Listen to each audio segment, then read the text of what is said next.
और इस समय एक बड़ी खबर दे दें आपको, ग्रेटा थनबर्ग की टूल किट पर यह बड़ी खबर। सूत्रों से मिली जानकारी के मुताबिक दिल्ली पुलिस अब गूगल से आईपी एड्रेस और लोकेशन की जानकारी मंगाने जा रही है, जिससे पता लगेगा कि डॉक्यूमेंट कहां बनाए गए और कहां से सोशल मीडिया पर अपलोड किए गए। पुलिस सूत्रों के मुताबिक गूगल को इसलिए लिखा जा रहा है जिससे ये पता चल सके कि किसने इन डॉक्यूमेंट्स को तैयार किया और कहां से ये डॉक्यूमेंट्स अपलोड किए गए। ग्रेटा थनबर्ग ने किसान आंदोलन को कैसे समर्थन दें, इसको लेकर एक टूल किट अपलोड की थी। पहली टूल किट उन्होंने डिलीट कर दी थी, उसके बाद फिर एक और टूल किट अपलोड की थी। तो सवाल यही कि ये जो डॉक्यूमेंट्स अपलोड किए गए ये कहां से किए गए, और इसी को लेकर गूगल से आईपी एड्रेस और लोकेशन की जानकारी मांगी गई है। हालांकि गूगल बाध्य नहीं है जानकारी देने के लिए, लेकिन जो भारतीय सुरक्षा एजेंसी हैं वो ये पता लगाना चाहती हैं कि ये जो डॉक्यूमेंट्स अपलोड किए गए हैं ये कहीं भारत से तो नहीं किए गए हैं।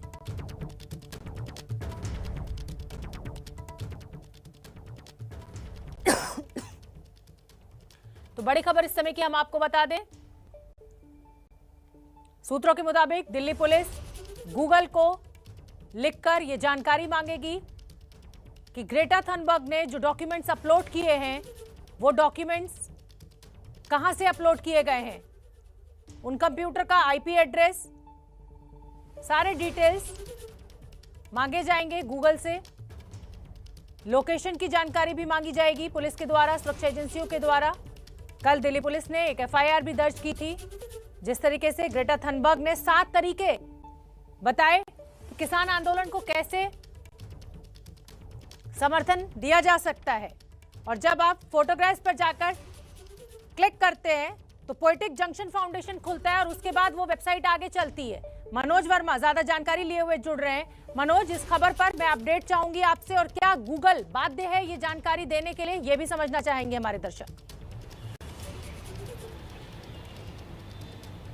जी बिल्कुल, देखिए जिस तरीके से दिल्ली के अंदर हिंसा हुई ये हर किसी को पता है, और हिंसा होने के बाद दिल्ली पुलिस ने लगातार उन सोशल मीडिया अकाउंट्स के ऊपर नज़र रखी हुई थी जो मतलब कि उपद्रव फैलाने के लिए माने जा रहे थे कि उन्होंने इस तरीके से सोशल मीडिया के ऊपर चीज़ों को डाला गया है, गलत तरीके से डाला गया है। तो उसके बाद पुलिस को इस अकाउंट के बारे में पता चला जिसका नाम टूल किट था, और ये जो अपलोड किया गया था इसके अंदर जो जानकारी दी है दिल्ली पुलिस ने कल प्रेस कॉन्फ्रेंस में हमें साफ तौर पर बताया था कि पहले से ही ये तय था कि कहाँ पर क्या क्या होना है। तो कहीं ना कहीं पुलिस को ऐसा लगता है कि जो डॉक्यूमेंट है हो सकता है ऐसा कि इंडिया में ही तैयार किया गया हो और उसके बाद वो बाकी जगहों पर भेजा गया हो। तो अब जो पुलिस की जो टीम है जो इस पर जो काम कर रही है, साइबर सेल की टीम, वो गूगल को अब लिखने जा रहे हैं और ये पता लगाने की कोशिश की जा रही है कि आखिरकार ये डॉक्यूमेंट कहाँ पर तैयार किया गया और इसका आईपी एड्रेस क्या था, कहाँ से अपलोड किया गया। और गूगल ये जानकारी बिल्कुल बाध्य है, जैसा कि आपने कहा, क्योंकि इन्वेस्टिगेशन का मैटर है और इन्वेस्टिगेशन में जांच जैसे जैसे आगे बढ़ेगी तो कहीं ना कहीं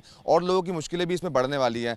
सूत्रों का साफ तौर पर कहना है कि उनको ऐसा लगता है कि शायद ये इंडिया के अंदर ही डॉक्यूमेंट को तैयार किया गया होगा। उसकी वजह ये बताई जा रही है कि क्योंकि 26 जनवरी से पहले भी 23 जनवरी को जो चीज़ें थी वो सामने आ रही थी और कहीं ना कहीं पुलिस को ऐसा लग रहा था कि हिंसा हो सकती है। और जो पूरा मामला है अब साइबर सेल की टीम देख रही है और जब इसकी जांच आगे बढ़ेगी तब चीज़ें और साफ हो पाएंगी। जी ठीक है मनोज, आप बने रहिए हमारे साथ। और हम अपने दर्शकों को बता दें कि लोकसभा में कांग्रेस के नेता अधीर रंजन चौधरी ने ग्रेटा थनबर्ग के ट्वीट पर सरकार को घेरा है।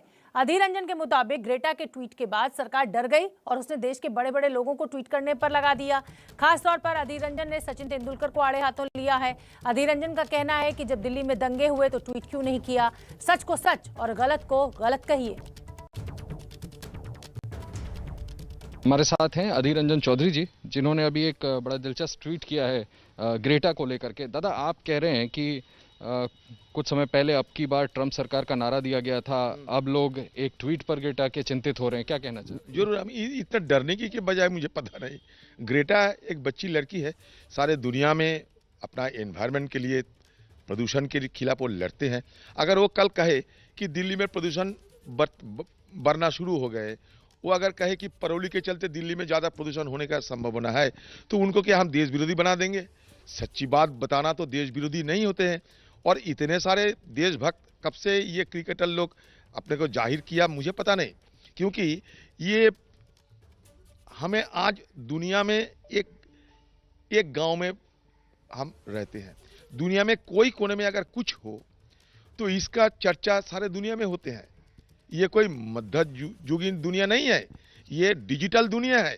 लोग कह रहे हैं कि दादा जो है ना वो एप्पल और ऑरेंजेस को कंपेयर कर रहे हैं, क्योंकि जिस तरह का उदाहरण आप दे रहे हैं दादा, ऐसे में पॉलिटिशियंस हो, जर्नलिस्ट हो, एक्टिविस्ट हो, सवाल उठाए समझ में आता है। इन कलाकारों का अचानक कुछ बात तो ये है कि ये जो किसान आज लड़ रहे हैं, जिनके पक्ष रखते हुए ग्रेटा ने एक ट्वीट किए हैं, हम इतना ना चाहते हैं, ये कलाकार को मैं ये भी कहना चाहते हैं कि रुकिए, जब दिल्ली में दंगा होती थी, जब सीए सिटीजनशिप एक्ट को लेकर हल्ला मचते थे, जब चाइना ने हमारे हिंदुस्तान की सीमाओं में फौज घुसाकर हमारी जमीन कब्जा कर रहे थे, तो इन लोगों को एक बार नहीं लगा कि इसका भी खिलाफत करना चाहिए। दूसरी बात, जो किसान आज आंदोलन कर रहे हैं, ये सारे लाखों की तादाद में किसान, ये कोई पॉलिटिकल पार्टी की किसान नहीं है। मैं इन लोगों को ये सलाह देना चाहते हैं कि आप ये सरकार की ये इस तरीके की साजिश में ना फंसे तो बेहतर होगी।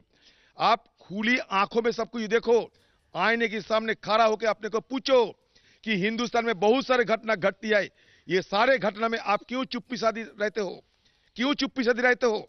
हमारी सरकार की तरफ से जब अमेरिका में जाकर आपकी बार ट्रंप की सरकार की बयान देते थे, तब क्या वो दूसरी देश की मतलब दखलंदाज नहीं होते थे? ये क्या बात है? हम क्यों डरेंगे? ग्रेटा जैसी एक बच्ची लड़की, हमें क्या डरेंगे? हम क्यों इतना भयभीत हो रहे हैं? और उधर बीजेपी सांसद मनोज तिवारी ने ग्रेटा थनबर्ग के ट्वीट पर कांग्रेस नेता अधीर रंजन के जवाब पर हमला किया है। मनोज तिवारी ने कहा है कि विदेशियों की मदद से कांग्रेस अपनी राजनीति चमकाना चाहती है।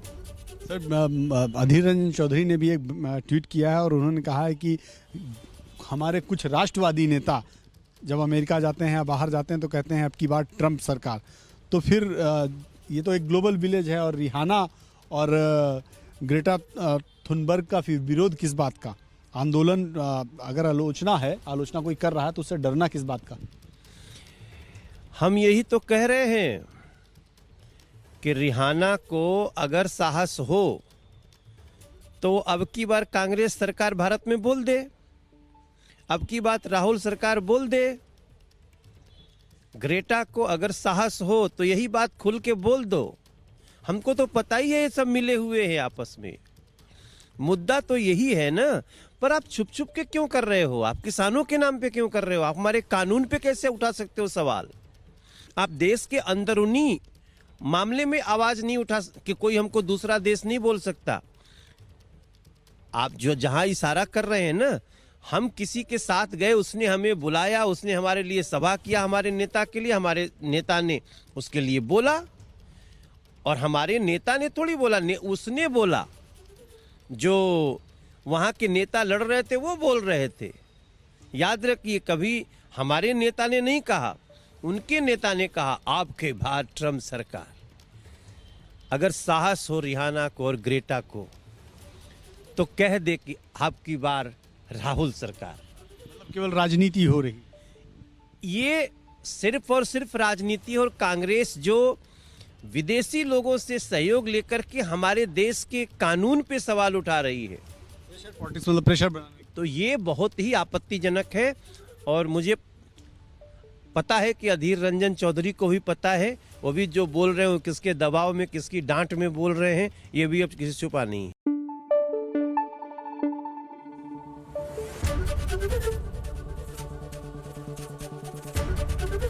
एबीपी न्यूज आपको रखे आगे।